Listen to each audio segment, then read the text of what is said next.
Your past feels like solid ground, but your brain keeps editing it. And if the memory changes every time you touch it, then the person built from those memories changes too, which means the self you defend so hard might be far less fixed than it feels. So this goes deeper than bad recall. We're talking about reconsolidation, the default mode network, and attention itself, how they build the story called me. And because this is soul syntax, we're keeping one bigger possibility open too. The brain may shape experience like a filter, not create awareness from nothing.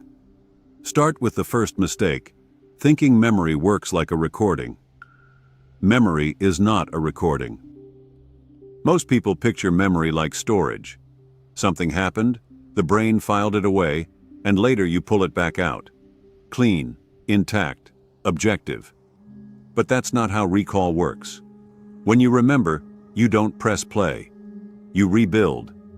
The brain pulls fragments from different systems, bits of image, emotion, language, body state, expectation, and then stitches them into something that feels like one coherent scene. That stitched scene can feel perfectly real. That's the strange part. Confidence doesn't prove accuracy. A person can remember an event with total certainty and still get major parts wrong, not because they're lying, but because the mind prefers a smooth story over missing pieces. It fills gaps fast, and once the gap is filled, the result can feel older than it is, almost original. You can see this in eyewitness testimony. Two people watch the same event, then later give different details, different order, different emphasis. One remembers anger in a face, another remembers fear. One swears the car was blue, the other would bet money it was black. They're not pulling from a video file. They're rebuilding the event through attention, stress, prior beliefs, and whatever details stuck hard enough to survive. And this doesn't just happen in courtrooms. It happens at dinner tables, in breakups, in family lore, in the stories you tell about school, your first crush, that one humiliating moment you still carry around. Ask siblings about the same childhood vacation, and you'll get different worlds. One remembers warmth, jokes, and music in the car. Another remembers tension, silence, and getting sick in the back seat. Same trip, different minds, different memory maps. Even your most private memories get edited. Think about your first heartbreak. The version you tell now probably isn't the version you lived then. Maybe at 16 it felt like proof you were unlovable. At 28, it looks like immaturity on both sides. At 40, maybe it feels almost tender, just two confused people doing their best badly. The event didn't move, but the meaning around it kept shifting, and that changed the memory you carry. Family stories show this really clearly. A story gets told for 10 years, then 20. Certain details stay because they get laughs. Other details disappear because they complicate the mood. Soon, nobody remembers the raw event. They remember the polished version repeated at birthdays and holidays. Repetition doesn't protect truth. Sometimes it locks in the edited cut. That's because memory isn't built to preserve history with perfect loyalty. It's built to help you orient. The brain keeps what helps you navigate, predict, avoid danger, maintain bonds, and protect a workable sense of self. Accuracy matters sometimes, but usefulness often wins. Memory acts less like an archive and more like a living guide assembled for survival in the present. A useful way to think about it is this. Memory gives you a map, not the territory. A map leaves things out. It exaggerates some features, ignores others, and simplifies a messy world so you can move through it. That's not a flaw in the map. That's the point of a map. But trouble starts when you forget it's a map and start treating it like reality itself. Once you see that, something starts to shake loose. If memory is reconstruction, and your identity leans on memory, then the self you call solid may be a story under constant revision. The self is a story, the brain keeps updating. Once memory stops looking fixed, identity starts looking less like a thing and more like an activity. You don't just have autobiographical memories, you organize yourself through them. Your name, your loyalties, the wound you still mention, the role you keep playing in every room, the kind of person you think you are under pressure. All of that gets tied together through remembered experience and the meaning laid on top of it later. That ongoing self-assembly connects closely with what neuroscience calls the default mode network, often shortened to the DMN. This network becomes active when the mind turns inward, when you think about yourself, replay the past, imagine the future, guess what other people think of you, or build a continuous story that links yesterday's version of you to tomorrow's. It's part of what gives life that inner narration, that running sense that there is a central character moving through time and keeping track of how everything fits. And the DMN doesn't just look backward. It uses the past to model what comes next. So memory and prediction are tied together. The mind gathers old scenes, old reactions, old social pain, then uses them to forecast what this moment probably means and what the next moment probably holds. If you got laughed at when you spoke up, the system may start predicting shame before you even open your mouth. If care felt inconsistent, it may start expecting distance inside new love before anything has even gone wrong. That's how one interpretation can harden into personality. Not because the trait dropped from the sky, but because a remembered pattern kept repeating until it felt like your nature. A few experiences of rejection turn into, "I'm too much." A betrayal turns into, "People always leave." A season of failure turns into, "I'm not the kind of person who succeeds." Then the mind keeps collecting proof for that view, because once a self-story forms, attention starts feeding it. You can watch this happen in ordinary life. Someone gets dismissed a few times, then begins entering every conversation already braced. Another person grows up praised for being useful, then can't rest without guilt because their identity fused with being needed. Another keeps replaying old criticism until it starts sounding like their own voice. After enough repetition, the interpretation stops feeling like an interpretation. It feels like simple fact. Still, there may be a difference between awareness itself and the narrative built inside it. The story changes. The witness of the story seems less easy to pin down. That distinction matters. In many contemplative traditions, especially Buddhism and Advaita, the person we usually defend is not treated as a permanent entity. It's treated more like a process, a bundle of habits, perceptions, memories and reactions appearing together so often that they look solid. The pattern is real as a pattern, but it may not be the deepest layer of what you are. That fits the wider frame we use on this channel. If the brain works partly like a filter, then the personal self may be one of its outputs, a useful organizing structure, rather than the full source of consciousness. The narrative self helps you function. It helps you plan, explain, and stay socially coherent. But a function is not the whole field. The voice in your head can describe your life without being the totality of the one who is aware of it. So the real crack in the wall appears here. If identity depends on memory, and memory keeps getting revised, then personality is not sealed shut. The self can be edited because the self is partly made of edits. And once that becomes clear, the next question isn't whether the past still lives in you. The next question is how the past gets updated after it already happened. Reconsolidation, how the past changes. After it happened. That update process has a name, reconsolidation. In simple terms, when a memory gets reactivated, it can briefly become open again before it settles back into storage. During that window, the memory is not frozen. It can take in new emotional context, new meaning, and new associations.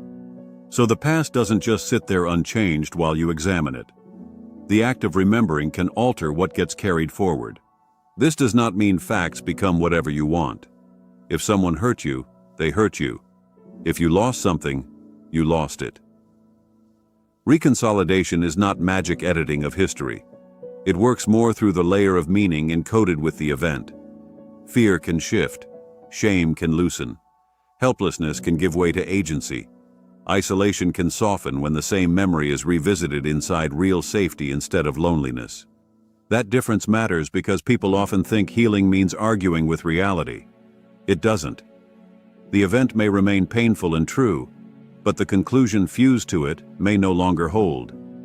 A child gets ignored and absorbs, I don't matter. An adult later sees the parent was flooded, unstable, or emotionally absent with everyone, not just them. The childhood pain stays real, but the old verdict begins to crack. You can watch this happen in therapy, though it also happens in quieter ways. Someone writes about an old humiliation and notices, maybe for the first time, how young they were. Someone tells the story aloud to a trusted friend and hears compassion where they expected judgment. Someone returns to a memory after years and sees not personal failure, but confusion, grief, or coercion. The scene hasn't changed. The nervous system's relationship to it starts changing. Reappraisal can do part of this. Conversation can do part of it. Journaling can do part of it. Even a single corrective moment can matter when it lands deeply enough. A person who learned to expect abandonment may finally stay messy and honest with someone, and instead of getting dropped, they get met. That new experience doesn't erase the old one, but it can challenge the old rule that intimacy always ends in exile. This is where body memory enters the picture. Not all memory arrives as a clear story. Some of it shows up as pulse, posture, breath, tension, and speed. Explicit memory is the part you can describe. Implicit memory is often the part you enact before words appear. Your shoulders rise, your stomach tightens, your jaw locks, and only afterward does the mind start building a reason. The body often reacts first because older learning runs faster than explanation. That's why someone can know they're safe and still feel danger. The thinking mind updates faster than the defensive system. You can sit in a calm room with a loving partner, fully aware that no threat is present, and still feel the urge to shut down, please, disappear, or brace. This isn't hypocrisy. It's old conditioning firing on time while the rest of you tries to catch up. So healing usually depends on mismatch plus update. The old expectation activates, but then something different happens. You expect ridicule and meet patience. You expect punishment and meet firm care. You expect engulfment and meet respect for your boundaries. If that new experience reaches you while the old pattern is alive, the system gets fresh evidence. Bit by bit, the earlier learning loses some authority. That's also why insight alone often falls short. Understanding helps, but the deeper shift usually needs lived contradiction. The mind can repeat, "I'm safe now," for years, while the body stays unconvinced. Then one repeated experience of actual safety begins teaching what logic could not. The memory network starts linking the old material with something new, and eventually the charge changes. So when people say the past still controls them, what often controls them is not the bare event, but the still active encoding around it. The good news is that encoding is not locked forever. It can be reopened, met, and revised through experience. And this matters most where memory holds hardest, in trauma, inherited pattern, and reactions that seem older than the person living them now. Trauma, ancestral pattern, and the memory you didn't choose. Trauma complicates memory even further because overwhelming experience often doesn't settle into the mind as a neat sequence with a beginning, middle, and end. It can stay broken apart, stored as flashes, sounds, sensations, impulses, and abrupt states of alarm. A person may not carry a clean verbal account of what happened, but their body still reacts as if the danger never fully ended. That's why trauma can feel both vivid and inaccessible at the same time, too present in the nervous system and not present enough in language. Dissociation often enters here as protection. When an experience exceeds what the system can process, attention narrows or splits. Parts of the event may go dim. Emotions may flatten. Time may blur. In the moment, that can keep a person functioning long enough to survive. Later, though, the same protective move can distort the present. You may leave your body quickly in conflict, lose access to feeling, forget parts of conversations, or drift numb when closeness starts stirring fear. The old defense keeps firing, even when the original emergency is over. This is why trauma responses can feel confusingly disproportionate. Someone raises their voice a little, and your whole system prepares for catastrophe. A text goes unanswered, and panic floods in. A harmless look from a stranger lands like contempt. From the outside, the reaction seems excessive.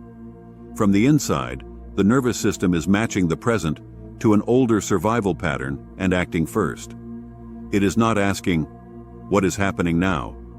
It is asking, "What does this resemble, and how fast do I need to protect myself?" There's another layer too, and this is where we need care.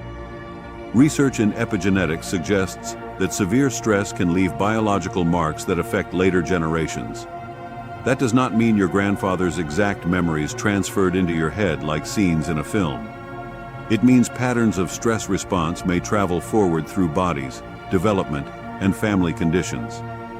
The inheritance is not a detailed replay. It's more like an altered readiness, a nervous system shaped by what came before. Then family culture adds its own pressure. Maybe nobody talked about fear, so fear learned to hide. Maybe love always came mixed with control, so closeness started feeling unsafe. Maybe grief was never named, only acted out through silence, addiction, overwork, or anger. A child born into that atmosphere starts adapting long before they can explain what they are adapting to. By the time they form a conscious self-story, the pattern is already in motion. This is also where people reach for larger lenses. Jung spoke about a collective unconscious, shared symbolic patterns deeper than personal biography. Many spiritual traditions speak of ancestral memory, not as literal recorded episodes, but as transmitted burden, intuition, duty, and unfinished emotion carried through lineage. Those views are interpretive. They are not settled neuroscience. Still, they can help some people describe an experience that pure autobiography doesn't fully capture, the feeling that certain fears, loyalties, or griefs are older than their own timeline. What matters most in practical terms is simple. Some reactions were shaped before your conscious story could name them. Some emotions arrive preloaded by family systems, by early environment, and maybe by inherited biological sensitivity to stress. So if parts of you feel older than your biography, that does not mean you are broken or irrational. It may mean you are carrying pattern, not just memory. And if pattern can move forward, it can also be interrupted. A calmer home changes children. Honest grief changes children. Boundaries change children. One person learning how not to pass fear along already alters the future. Which leads to the next step, because when the machinery that keeps the self-story running starts to quiet, even inherited pattern can loosen its grip. When the default mode network softens, the story loosens. So now come back to the default mode network, because this is one of the main systems that keeps the personal story feeling continuous. When this network is active, the mind links moments across time. It compares who you were, who you are, and who you might become. It tracks status, replay, regret, fantasy, self-judgment, and social meaning. It helps maintain that familiar inner thread, the sense that there is one ongoing narrator stitching life into a single biography. That function is useful. You need some continuity to plan a life, keep promises, learn from mistakes, and recognize your own values. But the same network can also keep you trapped in rehearsal. If the mind keeps circling the same old material, then the self-story gains weight simply through repetition. It doesn't need to be fully true. It just needs to be replayed often enough. What gets interesting is what happens when that narration softens. In meditation, flow states, deep prayer, intense creative absorption, and in some research settings with psychedelics, people often report less self-referential thinking and less attachment to the usual personal storyline. The mind still functions, but the constant commentary drops down. Experience starts arriving with less immediate labeling. For a moment, there is seeing before the sentence about what is being seen. There is feeling before the biography rushes in to explain what the feeling supposedly means. That shift matters because the story depends on constant renewal. The narrative self has to keep being told. It has to keep being referenced, defended, compared, and projected. When that activity eases, even briefly, the past stops gripping the present in quite the same way. A thought can appear without becoming a verdict. An old memory can surface without instantly recruiting the whole identity around it. There is more room between the event and the one who notices the event. You could think of memory here like tinted glass. It colors what passes through it. Red hurt, blue longing, gray caution, all these old tones stain the present before you even notice. But the light coming through the glass is not identical to the color on the pane. When the usual coloring process calms down, perception can feel strangely direct. Not perfect, not pure in some grand mystical sense, just less overruled by the usual commentary. There's a strange simplicity in that. Attention stops lunging toward the next thought, the next explanation, the next mental checkpoint, and the distance between you and the moment shrinks fast. That's why some contemplative traditions describe freedom not as adding a better story, but as loosening the compulsion to keep narrating at all. The more the mind quiets its own running commentary, the less authority the old script carries. And once that becomes visible, the question shifts. It stops being only, what exactly happened back then, and starts becoming something sharper, something far more intimate. Who am I when I stop rehearsing the person that memory taught me to be? Remembering differently without lying to yourself. So what do you do with all of this without turning it into self-deception? You don't pretend the past was gentle when it wasn't. You don't paste affirmations over injury and call that healing. And you don't force every painful memory into a lesson before it's ready. The point is not to invent a prettier past. The point is to stop treating your first interpretation of the past as sacred and final. A better approach starts with contact. Bring up the memory without rushing to explain it. Notice what shows up first. Is it an image, a sentence, a pressure in the chest, a tightening in the throat, a sudden drop in energy? Stay close to that. Then ask a cleaner question. What happened? And what did I conclude from what happened? Those are often fused together so tightly that they feel like one thing, but they are not the same thing. Maybe the event was, they left. The conclusion was, I'm easy to leave. Maybe the event was, I got laughed at. The conclusion was, I should stay small. Maybe the event was, no one protected me. The conclusion was, I'm on my own forever. Once the conclusion becomes visible, you can test it. Not argue with it in theory, test it against life as it is now. Does it still fit every situation? Does it describe reality? Or does it describe an adaptation that once helped you survive? This kind of work gets stronger when it includes the body, because the body often reveals whether a belief is still running the room. If you speak a memory out loud and your breath shortens, that tells you something. If you imagine setting a boundary and your stomach knots, that tells you something too. The aim is not to crush the response. The aim is to notice it, allow it, and let new experience meet it often enough that the old conclusion stops acting like law. That can happen through mindfulness, where you learn to watch thoughts and sensations without instantly obeying them. It can happen in therapy, where a memory gets met in a steadier relationship than the one in which it formed. It can happen through EMDR, through writing, through speaking honestly to someone who doesn't punish the truth, through enough repeated moments of safety that your system starts updating beneath conscious effort. Change usually looks ordinary while it's happening. Then one day the old trigger appears, and your reaction no longer follows the same script. There's another part people miss. You can train memory toward what nourishes you too. Not fake gratitude, not forced brightness, just deliberate contact with moments your mind usually skips past. Times you felt welcomed, times your body softened, times beauty interrupted the grind for a second. If pain gets rehearsed more than love, then pain gets more neural territory. The reverse is also true. What you revisit grows easier to find. The scenes you keep returning to become evidence for who you think you are. So choose with more care. Keep the truth, but stop feeding only the parts that shrink you. And maybe the deepest shift is this. You are not the file cabinet of everything that happened. You are the presence in which all of it appears, changes form, and eventually passes. Next time on the Neural Nirvana series, we explore neuroplasticity and the soul's becoming.